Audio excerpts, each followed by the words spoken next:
আমরা স্পষ্ট ভাষায় বলতে চাই 2013 সালের শাপলা চত্বরের এই রক্ত ত্যাগ কোরবানি, 21 সালের কোরবানি, 24 সালে মাদ্রাসার ছাত্র আলেম ওলামাদের কোরবানিকে যারা অস্বীকার করে থেকে মুছে দিতে চাইবে, তা আমরা মনে করি তারা ইতিহাসে কলঙ্কের দাগ নিয়ে ইতিহাসে থাকবে।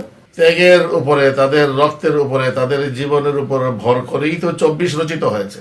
তাহলে 24কে শুধু আলাদাভাবে মূল্যায়ন করার চেষ্টা করবেন, তা আগেরগুলো ভুলে যাবেন। একটা মানুষ 20টা লোকমা একসাথে প্লেটের মধ্যে থাকে, 15-20 লোকমা ভাত খেলে তার পেটটা ভরে। আপনি বলবেন শেষ লোকমাটা দিয়ে পেট ভরছে, আগেরগুলোর কোনো অবদান নাই। এই বোকামি যারা করতেছে বা করে ফেলছে অলরেডি, আমি এখনো বলবো শুভবুদ্ধির উদয় হোক, ইউনিট সরকার যে কোনো নাকি খত দিয়ে হলেও এটাকে সসম্মানে আবার এগুলোকে মূল্যায়ন করা হোক, তাদেরকে সন্নিবেশিত করা হোক, এই দাবি আমি জানাবো। ঢাকা বিশ্ববিদ্যালয় শাখার ছাত্র ইউনিয়নের যিনি সাধারণ সম্পাদক, তিনি বলেছেন শাহবাগ নয়, শাপলা চত্বরের সমাবেশের মাধ্যমেই ফেসিবাদ প্রতিষ্ঠিত হয়েছে, ফেসিবাদের প্রতিধ্বনি ওখানেই হয়েছে। এ ব্যাপারে আপনার বক্তব্য জানতে চাচ্ছি। 2013 সালের 5 মে শাপলা চত্বরে ফেসিবাদের যে উত্থান শাহবাগে হয়েছিল, ফেসিবাদের এই উত্থানকে মোকাবেলা করার জন্য হেফাজতে ইসলাম 2013 সালে আন্দোলনে নেমেছে। 5 মে শাপলা চত্বরে হেফাজতে ইসলাম সুনির্দিষ্ট দাবি দাওয়া নিয়ে ঢাকা অবরোধ করেছিল, কিন্তু ফেসিবাদী এই সরকার আমাদের দাবি দাওয়াকে উপেক্ষা করে লক্ষ লক্ষ নবী প্রেমিক তৌহিদি জনতার উপরে নির্বিচারে গণহত্যা চালিয়েছে, যা ইতিহাসে নির্মমতা, নিষ্ঠুরতাকে হার মানিয়েছে। আমরা মনে করি এটা ইতিহাসের এক নতুন কারবালা সৃষ্টি করেছে। সুতরাং ছাত্র ইউনিয়ন এবং বাম রাজনীতি যারা করেন, তারা তো শাহবাগীদের আশ্রিত ছিল। শাহবাগে তাদের উত্থানকে তারা গর্ব করেছিল এবং তাদের পিছনে যে হিন্দুস্তানি ষড়যন্ত্র ছিল এদেশকে ইসলাম শূন্য করার, এদেশের সভ্যতা, সংস্কৃতি, এদেশের সার্বভৌমত্বকে বিনষ্ট করার যে হিন্দুস্তানি ষড়যন্ত্র আর চক্রান্তের শিকার আমরা ছিলাম। হেফাজত 5 মে এই আন্দোলনের মাধ্যমে, শাপলা চত্বরে অবস্থানের মাধ্যমে শাহবাগী ফেসিবাদী যে উত্থান, সেটাকে আমরা ঠেকাতে সক্ষম হয়েছি। ছাত্র ইউনিয়নের সাধারণ সম্পাদকের এই বক্তব্য সম্পূর্ণ মিথ্যা, বিভ্রান্তিকর এবং আওয়ামী হিন্দুস্তানি বয়ানের একটা অংশ। ছাত্র ইউনিয়নের যিনি ঢাকা বিশ্ববিদ্যালয়ের সভাপতি আছেন মেঘমল্লার বসু, তিনি শাপলা চত্বরে যে সরকার অভিযান করেছিল, আওয়ামী সরকার, ফ্যাসিস্ট সরকার, ওই অভিযানকে সে সমর্থন জানিয়েছিল এবং সে মনে করেছিল যে এই অভিযানটা ঠিক আছে, সরকারকে ধন্যবাদ জানিয়েছিল। তো সে এটি স্বীকারও করেছে একটি টকশোতে। তারপরে সে দীর্ঘদিন পর জানতে পারে যে এটি গণহত্যা হয়েছে। এ ব্যাপারে আপনার বক্তব্য জানতে চাই। 2013 সালে শাপলা চত্বরে বিনা কারণে এদেশের ধর্মপ্রাণ নাগরিকদের উপরে ফ্যাসিস্ট খুনি হাসিনা সরকার যৌথ বাহিনী দিয়ে যে গণহত্যা চালিয়েছে, সেই ইতিহাসে স্বীকৃত। দেশবাসী, আন্তর্জাতিক বিশ্ব তা স্পষ্টভাবে দেখেছে। সুতরাং এটাকে যারা সমর্থন করেছে তারা হলো ফেসিবাদের দোষর, এবং এই গণহত্যাকে যারা সমর্থন করে, এই গণহত্যাকে যারা সহযোগিতা করেছে, সরকারকে যারা সহযোগিতা করেছে, তারা হলো এই আওয়ামী দোষর, এবং তাদের পক্ষেই সরকারকে সমর্থন করা সম্ভব। সুতরাং এই গণহত্যা যারা চালিয়েছেন সরকারের পক্ষ থেকে, এদেরকে সমর্থন যারা দিয়েছেন তাদের বিচারও হওয়া দরকার বলে আমরা মনে করি। এখন শাহবাগে যারা তৎকালীন সমাবেশের মাধ্যমে আলেম ওলামাদের নিপীড়নের সহযোগী হয়েছিল, সরকারকে সমর্থন জুগিয়েছিল, তাদের ব্যাপারে হেফাজত কি কোনো পদক্ষেপ নেবে কিনা?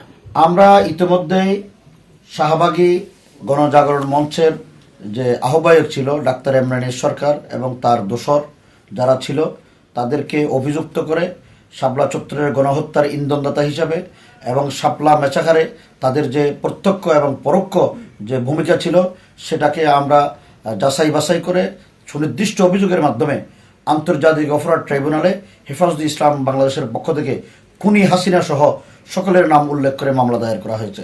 এই মামলার তদন্ত চলছে, সাক্ষী হয়েছে। ইনশাআল্লাহ আমরা মনে করি নিরপেক্ষ তদন্তের মাধ্যমে সরকার এই সকল দোষীদেরকে সাব্যস্ত করে বিচারের আওতায় আনবেন, জাতীয় একটি দৃষ্টান্তমূলক শাস্তির ব্যবস্থা সরকার করবেন। এই গণহত্যার সাথে যারা জড়িত, গণহত্যার সাথে যারা কুশীলভ, তাদের যারা দোষর, সবাইকে আইনের আওতায় এনে শাস্তির ব্যবস্থা করবেন বলে আমরা মনে করি ইনশাআল্লাহ। ফ্যাসিস্ট হাসিনা চলে যাওয়ার 1 বছর পূর্তি উপলক্ষে 5 আগস্টে মানিক মিয়া অ্যাভিনিউতে প্রধান উপদেষ্টা জুলাই ঘোষণাপত্র পাঠ করেছেন। এই ঘোষণাপত্রে আমরা দেখতে পেয়েছি যে শাপলার গণহত্যার উল্লেখ নেই এবং বিডিআর বিদ্রোহের উল্লেখ নেই। এ নিয়ে সাধারণ জনগণের মাঝে অনেক ক্ষোভ বিরাজ করছে। এই বিষয়ে হেফাজতের বক্তব্য জানতে চাচ্ছি। হেফাজতে ইসলাম বাংলাদেশকে 5 আগস্ট জুলাই বিপ্লবের ঘোষণাপত্র পাঠ অনুষ্ঠানে আমন্ত্রণ করা হয়েছে।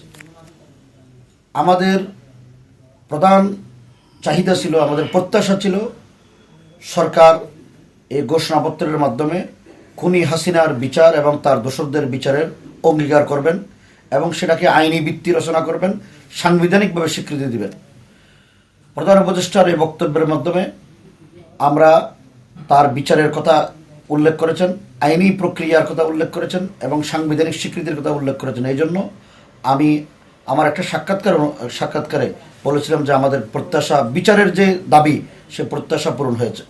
কিন্তু এই ঘোষণাপত্রের ভিতরে আমরা যারা 2010 সাল থেকে হেফাজত এই ফেসিবাদ বিরোধী আন্দোলনে লড়াই করেছি, হেফাজত সবচেয়ে বেশি ভূমিকা পালন করেছে হেফাজত ইসলাম।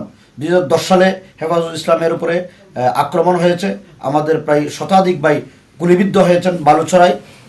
2010-এর 24শে ফেব্রুয়ারি আল্লামা আহমদ শফি রহমতুল্লাহ আলাইহির মহাসমাবেশের উপরে তারা হামলা করেছে। আমাদের একজন ভাই শাহাদত বরণ করেছেন। 2013 সালে শাপলা চত্বরে কিভাবে মেসাকার করা হয়েছে সেটা দেশবাসী জানে। শাপলা চত্বরে আমরা ফেসিবাদের বিরুদ্ধে লড়াইয়ে সারা দেশে একটা তুমুল আন্দোলন এবং গণজাগরণ তৈরি করতে পেরেছি। 2021 সালে মোদি বিরোধী আন্দোলন, ভাস্কর্য বিরোধী আন্দোলনে আমাদের 24 জন ভাই শাহাদত বরণ করেছেন, হাজার হাজার ভাই গুলিবিদ্ধ হয়েছেন, আহত হয়েছেন এবং 2000-এর অধিক নেতাকর্মী হেফাজতের দায়িত্বশীলরা জেলে বন্দী ছিলেন। 24-এর আন্দোলনে হেফাজতের এবং কওমি মাদ্রাসার ছাত্র 84 জনের মতো শাহাদত বরণ করেছেন, কয়েক হাজার ভাই আহত হয়েছেন। পটিয়া মাদ্রাসার ছাত্র, বারিধারা মাদ্রাসার ছাত্র, পটিয়া মাদ্রাসার 73 জন ছাত্র গুলিবিদ্ধ হয়েছে, বারিধারা মাদ্রাসার ছাত্র গুলিবিদ্ধ হয়েছে। যাত্রাবাড়িতে বিভিন্ন আমাদের ভাইয়েরা শাহাদত বরণ করেছেন, আহত হয়েছেন। সারা বাংলাদেশের যে চিত্র, আমরা মনে করেছিলাম প্রধান উপদেষ্টা জাতির এই বৃহত্তর অবদানকে, উলামা ইকরাম মাদ্রাসা ছাত্রদের এই অবদানকে তিনি ঘোষণাপত্রে স্বীকার করবেন। কিন্তু আমরা দেখতে পেলাম ওনার ঘোষণাপত্রে এই হেফাজতের শাপলা চত্বরের মেসাকার উপেক্ষিত হয়েছে। উলামা ইকরামের আন্দোলন সংগ্রাম, ছাত্রদের কোরবানি, ত্যাগ, রক্ত, এগুলিকে উপেক্ষিত করা হয়েছে। সুতরাং আমরা এই ঘোষণাপত্রকে প্রত্যাখ্যান করেছি। আমি আমার তখন যে তাকে সমর্থন করে যে বক্তব্য দিয়েছিলাম সেটাকে আমি প্রত্যাহার করেছি এবং আমার ফেসবুক স্ট্যাটাস দিয়েছি। আমি ফেসবুকে আমার আইডিতে হেফাজতের পক্ষ থেকে আমরা স্পষ্ট বিবৃতি দিয়ে তা প্রত্যাখ্যান করেছি। দেশের আলেম ওলামা তৌহিদি জনতা যে বিক্ষুব্ধ সেটা আমরা প্রকাশ করেছি। আমরা স্পষ্ট ভাষায় বলতে চাই, 2013 সালের শাপলা চত্বরের এই রক্ত, ত্যাগ, কোরবানি, 21 সালের কোরবানি, 24 সালে মাদ্রাসার ছাত্র আলেম ওলামাদের কোরবানিকে যারা অস্বীকার করে ইতিহাস থেকে মুছে দিতে চাইবে, তা আমরা মনে করি তারা ইতিহাসে কলঙ্কের দাগ নিয়ে ইতিহাসে থাকবে।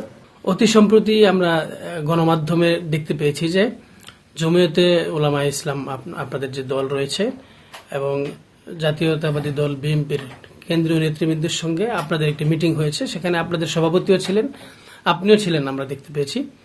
তো এখানে কি আসলে বিএনপি কি আপনাদের জন্য কিছু আসন ছেড়ে দিবে কিনা এবং বিএনপির সাথে আপনাদের আগামী নির্বাচনে জোট হবে কিনা, এই বিষয়ে আপনার বক্তব্য জানতে চাই। ধন্যবাদ আপনাকে। মৌলিকভাবে আমাদের দলীয় সিদ্ধান্ত ছিল জাতিসংঘের মানবাধিকার অফিস অথবা কমিশন নিয়ে বর্তমান সরকার যে লুকোচুরি খেলেছেন এবং তারা নিজের একগুঁয়েমি করেই এক ধরনের এই অনুমতি অলরেডি দিয়ে দিয়েছেন। এই বিষয়টা নিয়ে আমাদের অন্যান্য রাজনৈতিক দলের সাথে বৈঠক করা এবং তাদেরকেও এই বিষয়টা নিয়ে সজাগ করে তোলা, তাদের মতামত জানা এবং জানানো, এটা তারই ধারাবাহিকতায় বিএনপির সাথেও বসা হয়েছে। বিএনপির আগেও আর দুইটা বা তিনটা দলের সাথে বসা হয়েছে এবং আরও সামনের দিকেও বসা হবে। এই বিষয়টা কেন যেন সকলেই মনে হচ্ছে যেন কিছুটা শিথিলতার সাথে নিচ্ছেন। এই জন্য এই বিষয়টাকে যেন এর গুরুত্ব, এর ক্ষতির দিকগুলো নিয়ে জমিয়তুল উলামা ইসলাম যথেষ্ট উদ্বিগ্ন এখনো। তাই বিষয়টাকে নিয়ে গতকালকেও গত বৃহস্পতিবার সকল জেলাতেই আমাদের জমিয়তের পক্ষ থেকে স্মারকলিপি দেওয়া হয়েছে। ধারাবাহিকভাবে এই আন্দোলনটাকে আগায় নিতে হবে, এই জন্যই আলোচনার ব্যবস্থা সেই ধারাবাহিকতা বিএনপির সাথেও হয়েছে। এই বিষয়টাই মৌলিকভাবে আলোচনা করার ছিল। এরপরে সমসাময়িক নির্বাচন, জোট, এগুলো নিয়েও আলোচনা হয়েছে এবং কোনো না কোনো একটা জোটে তো যাবেই। সেক্ষেত্রে সামনে সময়গুলো বলে দেবে। তবে অযৌক্তিক কোনো ধরনের আবেগের উপরে নির্ভর করে অযৌক্তিক কোনো জোট জমিয়তুল উলামা ইসলাম করবে না। জমিয়তুল উলামা ইসলাম অত্যন্ত ধীর সুস্থে চিন্তা ভাবনা করেই জোটের সম্পর্কে সিদ্ধান্ত নেবে, সঠিক সিদ্ধান্ত নেওয়ার চেষ্টা করবে ইনশাআল্লাহ। আরেকটি বিষয়ে আপনি জানেন যে গতকালকে গাজীপুর দুজন সাংবাদিককে, একজনকে হত্যা করা হয়েছে জবাই করে, মানুষের সামনেই চাঁদাবাজরা হত্যা করেছেন।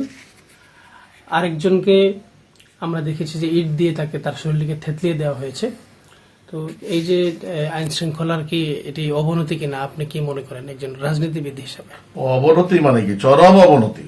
এবং বর্তমান ইন্টারিম সরকার বা ইউনূস সরকারের যেই বড় বড় যে কয়েকটা ব্যর্থতা, তার মধ্যে একটা ব্যর্থতা যে আইন শৃঙ্খলা তারা নিয়ন্ত্রণে রাখতে পারেই নেই, বিশেষ করে পুলিশ প্রশাসনকে সক্রিয় করতে পারেনি।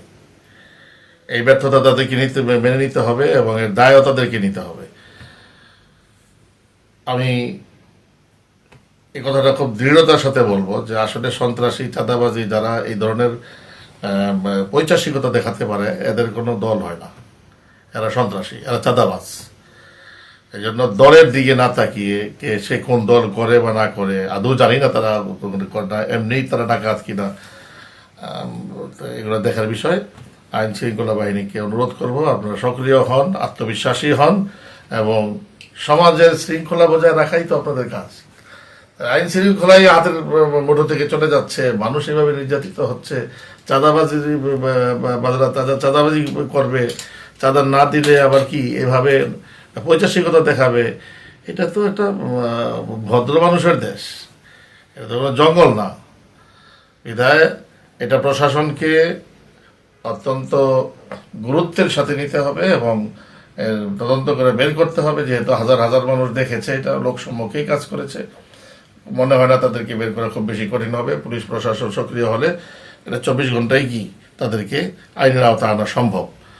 আমি এই ঘটনার তীব্র থেকে তীব্রতর ঘৃণা জানাচ্ছি এবং প্রশাসনের কাছে জোর দাবি জানাচ্ছি, অতি দ্রুত তাদেরকে গ্রেফতার করা হোক, আইনের আওতায় নিয়ে আসা হোক।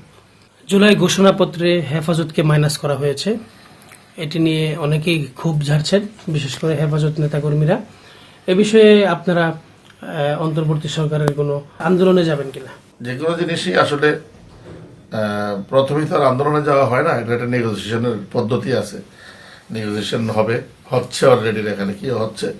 এবং এরকম খারাপ এবং খুব ব্যাড একটা এক্সাম্পল তৈরি করে গেল এই সরকার, যে এই ঘোষণাতে না পিলখানাকে মূল্যায়ন করা হলো, না শাপলা চত্বরের এই ট্র্যাজেডিকে মূল্যায়ন করা হলো। এগুলাকে যেভাবে পাশ কাটিয়ে যাওয়া হয়েছে, এতে এই জুলাই ঘোষণা এটা সার্বজনীনতা হারালো। এই গ্লানিও এই সরকারকে বয়ে চলতে হবে, যতদিন তারা বেঁচে থাকবে ততদিন এই গ্লানি বয়ে চলতে হবে। আমরা কিন্তু আমাদের দাবি একসময় ঠিকই আদায় করে নেব। এখানে সন্নিবেশিত হবে শাপলা, এখানে সন্নিবেশিত হবে কি আপনার পিলখানার হত্যাকাণ্ড। এগুলোই যদি বাদ দেন তাহলে কাদেরকে আপনি শহীদ বলবেন? ওদের এই ত্যাগের উপরে, তাদের রক্তের উপরে, তাদের জীবনের উপর ভর করেই তো 24 রচিত হয়েছে। তাহলে 24কে শুধু আলাদাভাবে মূল্যায়ন করার চেষ্টা করেন, তা আগের গুলো ভুলে যাবেন।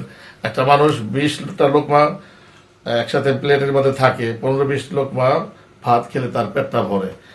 আপনি বলবেন শেষ লোকমাটা দিয়ে পেট ভরছে, আগের গুলোর কোনো অবদান নাই। এই বোকামি যারা করতেছে বা করে ফেলছে অলরেডি, আমি এখনো বলবো শুভবুদ্ধির উদয় হোক। ইউনিট সরকার যে কোনো নাকি খত দিয়ে হলেও এটাকে সসম্মানে আবার এগুলোকে মূল্যায়ন করা হোক, তাদেরকে সন্নিবেশিত করা হোক, এই দাবি আমি জানাবো। বাকি হেফাজত তো আর কোনো ব্যক্তির দল না, এটা তো হলো অনেক মানুষের সমষ্টির নাম হলো হেফাজত ইসলাম। বিধায় সকলের সাথে আলোচনা করে স্টেপ বাই স্টেপ এটাকে আন্দোলন করতে হবে, না নেগোসিয়েশনের মধ্যেই নিজেদের পাওয়ারকে আরো জোরালো করা হবে, এটা সামনের অল্প সময়ের মধ্যেই সামনে চলে আসবে। গণমাধ্যমে দেখতে পেয়েছি অতি সম্প্রতি হেফাজতে ইসলামের যিনি আমির রয়েছেন আল্লামা মুহিবুল্লাহ বাবুনগরী, উনি চট্টগ্রামে একটি অনুষ্ঠানে বলেছেন যে জামাত ইসলামী কোনো ইসলামী দল নয়, তারা কাদিয়ানির চাইতেও নিকৃষ্ট। এটা কি আসলে ওনার ব্যক্তিগত মতামত নাকি হেফাজতের মতামতটা কি দলীয়ভাবেই নাকি ওনার ব্যক্তিগত? এই ব্যাপারে আপনার মন্তব্য জানতে চাচ্ছি।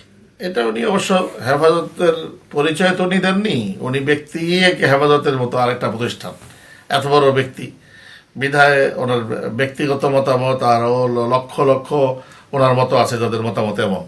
এটা হয়তো উনি খুব নির্ভীকভাবে কথাটা স্পষ্টভাবে বলেছেন, অনেকেই বলেন না। বাকি এটা হেফাজতে ইসলাম এই ধরনের রাজনৈতিক ময়দানে এগুলো আলোচনায় অভ্যস্ত না, আর এগুলো বলতেও চায় না। হেফাজতের আমির যা বলছেন তার সাথে ব্যক্তিগতভাবে লক্ষ লক্ষ আলেম ওলামা আছে যে তার সাথে একমত।